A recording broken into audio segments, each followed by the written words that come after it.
America Meditating Blog Talk Radio Show. We collect wisdom, hear stories, and inspire each other. I'm Sister Jenna. Tune in live from Monday through Friday at 8 a.m.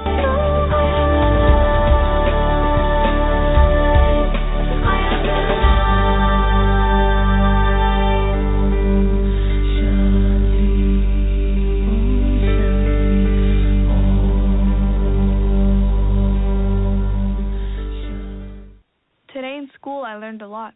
In chemistry, I learned that no one likes me. In biology, I learned that I'm fat and stupid. In English, I learned that I'm disgusting. And in gym, I learned that I'm pathetic and a joke. The only thing I didn't learn in school today is why no one ever helps.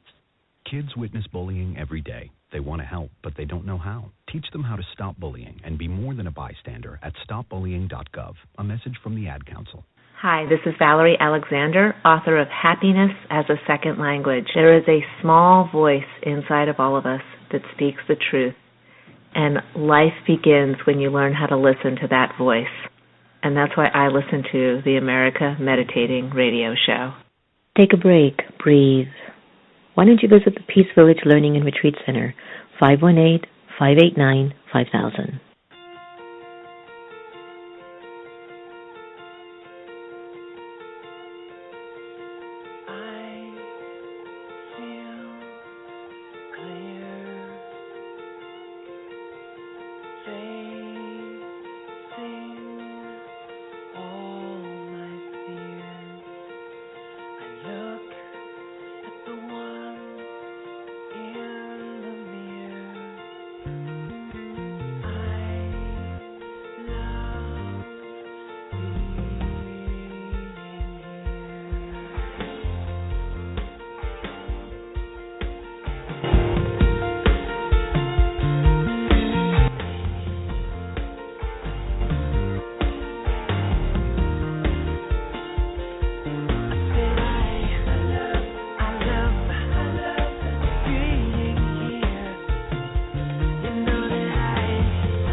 Welcome, everyone, to the American Meditating Radio Show. That was our wonderful upcoming guest, Elijah Ray, one of my favorite songs that he sings, Love Being Here. You're listening to the American Meditating. I am Sister Jenna, and we are constantly looking at rising our vibrational frequency so this world can be a place of rest and comfort. Hope you enjoyed coming to realize that the consciousness of our own inner workings, it's in our hands, and it's entirely up to us to make our world based on the way that we're making our own lives. You know, if you want happiness, then you've got to be happy, right? And if you want to be in misery, and if you want to be all miserable and attract misery, then stay miserable. It's as simple as that.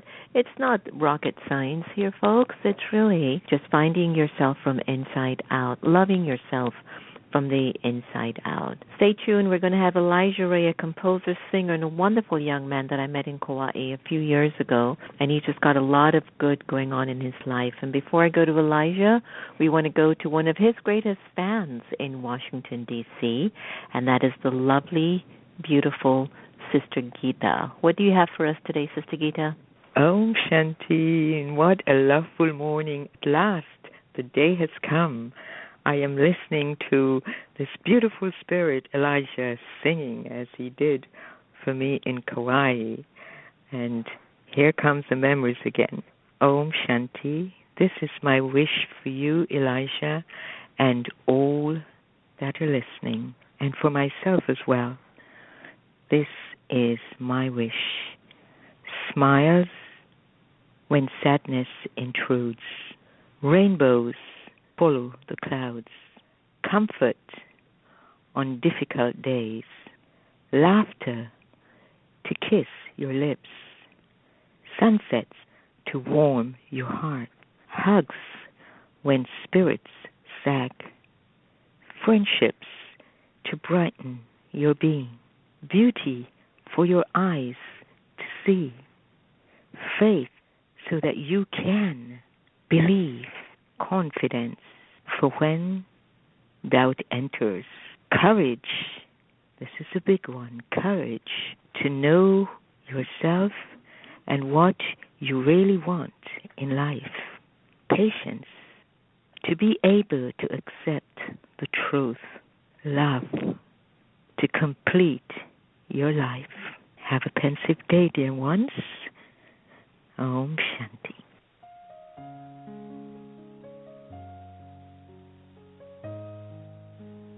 Om Shanti.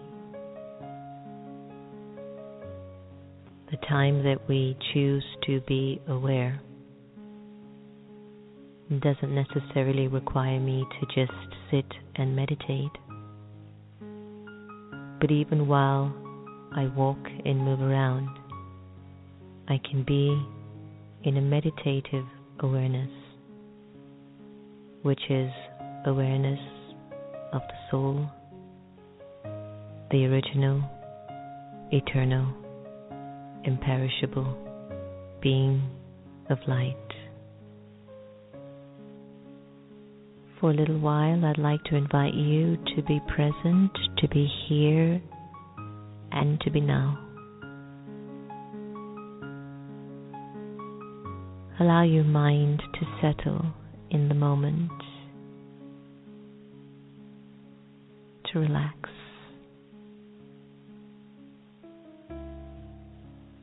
This meditation is about awareness. It's about becoming aware of your original and eternal self.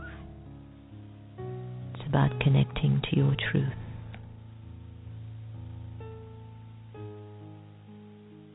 Let go of your name.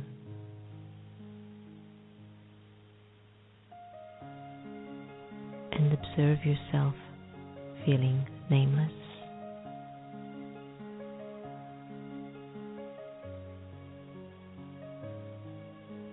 Let go of your gender, to discontinue thinking you're a man or a woman. Let it go and observe how you would feel walking around without a gender.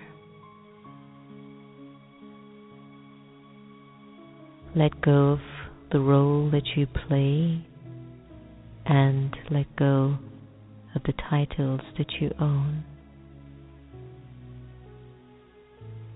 Observe how you're feeling as you are gradually letting go.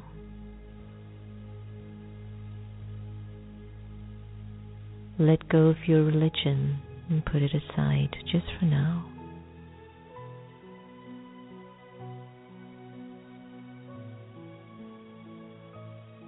And let go of your nationality and even the language that you're accustomed to.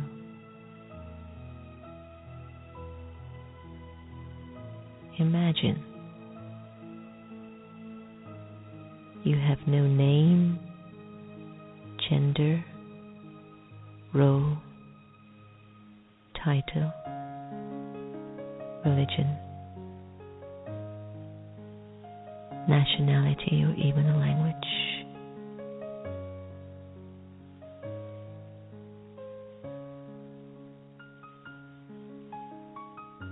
Ask yourself, how do you feel at this moment?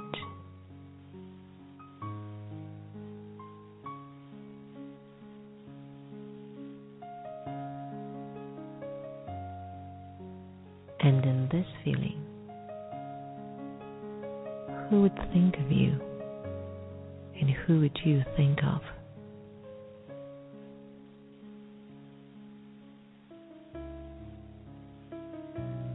The Supreme Soul would think of you. And you, the liberated soul, would think of the Supreme.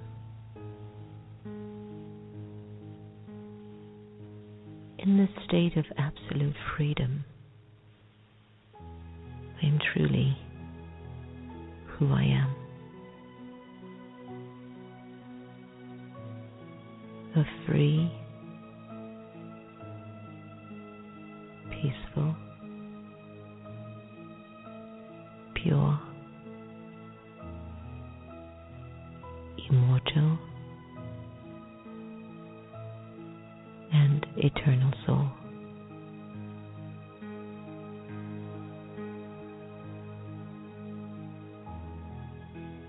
Allow yourself to just be absorbed in this awareness.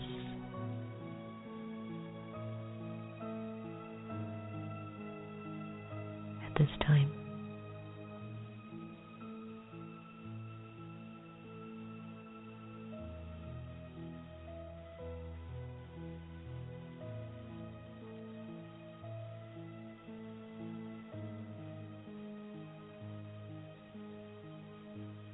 Hello everyone, welcome back. That was from the Off the Grid Into the Heart Meditation CD. I hope you enjoyed that, called Letting Go.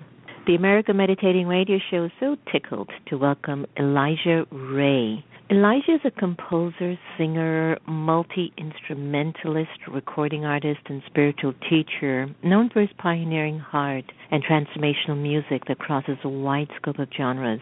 His shining presence and message of love invite listeners into an experience of what is to be an awakening human being. His spiritual messages of authenticity and the power of community have transformed audiences internationally, and many are calling his music the soundtrack of the awakening. Elijah has single-handedly crafted a full band sound on most of his Band of Light albums, playing most of the instruments and arranging many of the tracks himself. And over the past 13 years, Elijah has played and collaborated with countless acclaimed artists and musicians. He's been featured in documentaries such as Indigo Evolution and Living in Light and so much more. We had the fortune of meeting Elijah when I was on tour in Kauai, and today couldn't be more pleased than to welcome what I think is an extremely talented artist, Elijah Ray. Welcome to the show, Elijah, finally. Thank you so much, beloved Sister Jenna. It's an honor to be here. Same here. I understand that the Band of Light includes you and a rotating cast of band members from around the world. I remembered when I got a copy of your CD and I kept playing it because I just loved it. Then when you explained to me what the Band of Light was, I even loved it more. Could you give our listeners a little bit of insight? Absolutely. You know, when I was a teenager and began really writing music and feeling all of this composition starting to flow through me, I realized that I was a part of a greater group of unseen players in this orchestra, and that's how I began to see myself as I journeyed through life. And so by the time I began to perform and actually share this music, I started to, instead of doing the classic artist on a stage and audience members out there watching the artist on the stage, I began to play with the paradigm of what would happen if I invited everyone to consider themselves a part of the music and a part of this experience. So I began around the age of 21 or so, playing with this language of the Band of Light as being something that certainly we're all a part of. And of course, it's a bit of a play on words too, as there sometimes is a physical band that I bring together to play the music. But the Band of Light really was dedicated to be a reminder of this collective experience that we're all having together. So I began inviting audiences into that experience, and it's kind of taken on a life of its own. Wow. You know, I get that because we are moving into a world where we're being invited to connect to each other more and to not let this guess they call it a personality cult, where you're so focused your energy on one person that you almost forget yourself. But what if you focus your energy on your own inner being and then include everyone with yourself? I think there's something very powerful in that, right? Absolutely. Yeah, and when people feel that they are part of an experience, a moment, something that's happening, I go to a lot of events and of all different kinds, but especially in the music world. When you go to a concert, it feels like there's such an opportunity to into that unified feeling through the music, and yet often the moment is missed because we're all kind of looking toward this person or this group of people on stage to kind of conduct that experience and bring us into a unified state, and oftentimes it falls short into the personalities of those people on stage. And so what I noticed right away as I began to invite everyone to consider that they are part of not just witnessing but co-creating the music, co-creating the feeling and the expressions of what was happening, then that began to give birth to a very dynamic environment. And so I've been exploring that environment every time I sit down to play music since then. That's wonderfully said. I know that you're a spiritual teacher, and your music definitely will continue to keep including some sort of a spiritual authenticity to that. Elijah, were you born like that? What's going on with you? I know that spirituality is a big thing today, but it's just like you've been doing this for such a long time, and it's not like spirituality is the mainstream, but you're moved to bring this story to humanity. What's moving Elijah Ray? That's a really wonderful question, and I laugh because that also is a very broad question as to what is going on here. I so appreciate this conversation, and my wish is that everyone who's listening really gets to feel a sense of deeper connection with their inmost self. And I think that really is what is moving me and always has since I can remember. I mean, certainly just by incarnating and having this incredible biology and the human instrument, you know, we can fall in and out of wakefulness simply just by being here. But I've noticed, Sister Jenna, that from a young age I felt aware that, again, I was a part of a greater consciousness, and that this consciousness would mostly speak to me through music. So I would listen to this music, and it would show me insights and things about myself that would help me to stay centered in an awareness that both included the world and the events, the people and places around me, but also kept me centered in an awareness that I was not necessarily of these things. And the visual that I would get quite often when I was a young child was that I had a sun inside my heart, and that this sun had experiences rotating around it, not unlike planets rotating around our sun. And so I began to see myself as this being within a sea of equal beings, having this experience of being an expression of this greater consciousness. And so how to put a name to that consciousness, or how to put a name to the path of following its wisdom, that's been my difficulty in this lifetime. But what it is that I've always followed the music, Sister Jenna, and it's showed me where to go. And oftentimes the messages that accompany the songs that scribe themselves upon my heart often have just the right message for me at that moment. So the fact that it has any value to anyone else who's listening is in a way kind of a bonus, because it's usually just what needs to guide me at that time. So that's kind of an interesting. I love that. I love that. I think that's genuine spirituality. I mean, I've been there where I needed to advocate or promote, and then I reached a point where it was like no need to promote, just be it, and whatever happens, happens. And then I reached a point where whatever is happening is good, and it will get amplified, but I might need to nudge it along, and as long as I'm nudging it along with all the right reasons, then I'm good. And my question to you now will come to the fact that your music speaks through you, and it's the form of your service. Have you ever had meltdowns, moments where you were just blocked, and did you find a way or a method that you were aware of how you could unblock some of your, areas within you where you just couldn't let it flow? Absolutely. I'd say if we were all honest with ourselves, we would find, many moments throughout our lives and within each day where we could agree that we have moments of potential breakdowns and breakthroughs. And just yesterday, actually, I was noticing a bit of a block coming up around a way that I was holding an aspect of the path in a certain area of a project that I'm currently launching. And I just wasn't seeing how it could get from point A to point B.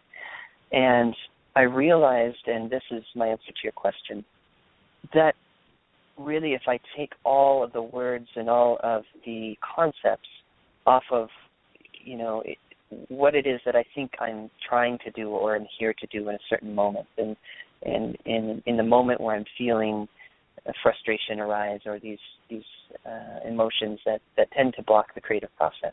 If I can remember, I'm really here to live a love-centered life and to share that experience to the best of my ability with whatever's in front of me.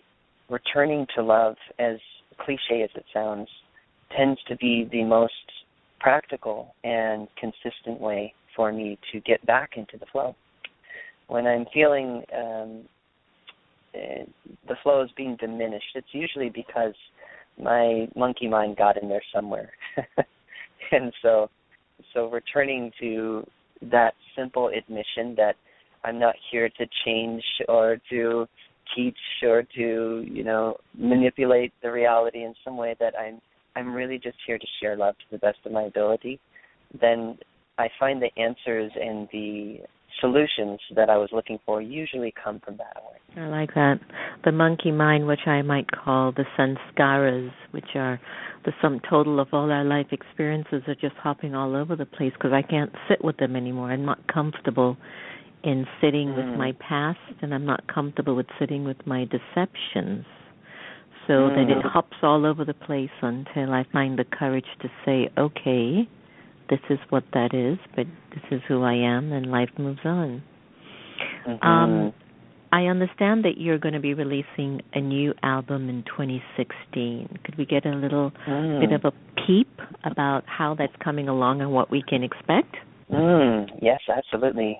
I am almost complete in the recording process of the newest project, which is entitled Compassion, and it's spelled C-O-M-E, passion. So it's a bit of a play on the word compassion and the concept of compassion as an invitation, if you will, to that which we believe in, to that which fuels our passion. And compassion is the second ray in a series that I've been developing over the last 12 years, the 12 Rays of Creation. So this would be Ray 2 in that series.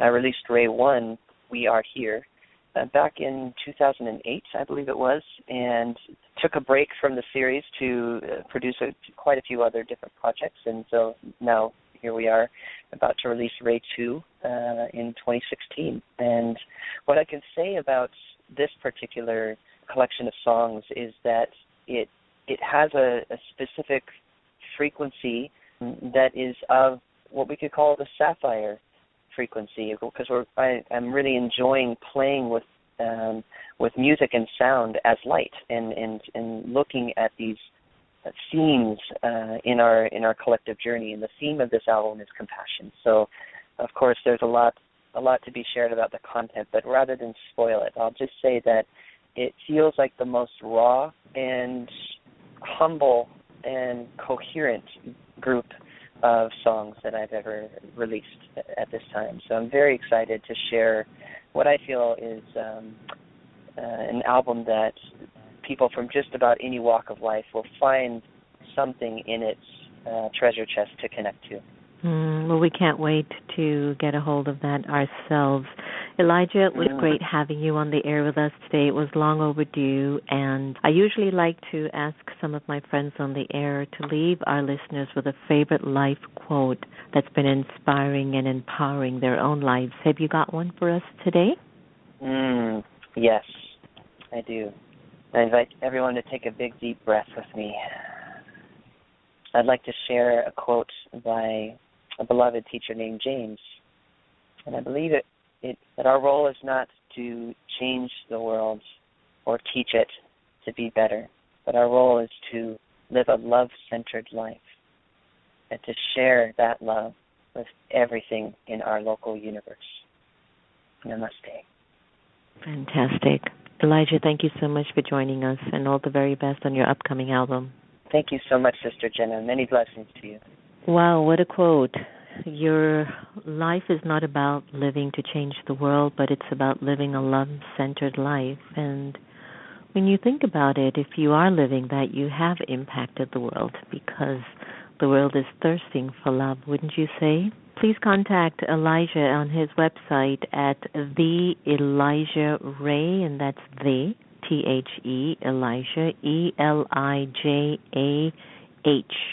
and R-A-Y for further information on his journey and his path. You've been listening to America Meditating Radio. Remember, no one can take away your happiness unless you give them permission. And we are here to love each other the same. So why don't we just do that? I'm going to end today's conversation by Sanatam Kaur on Sat Shri Akal. Take care, everyone.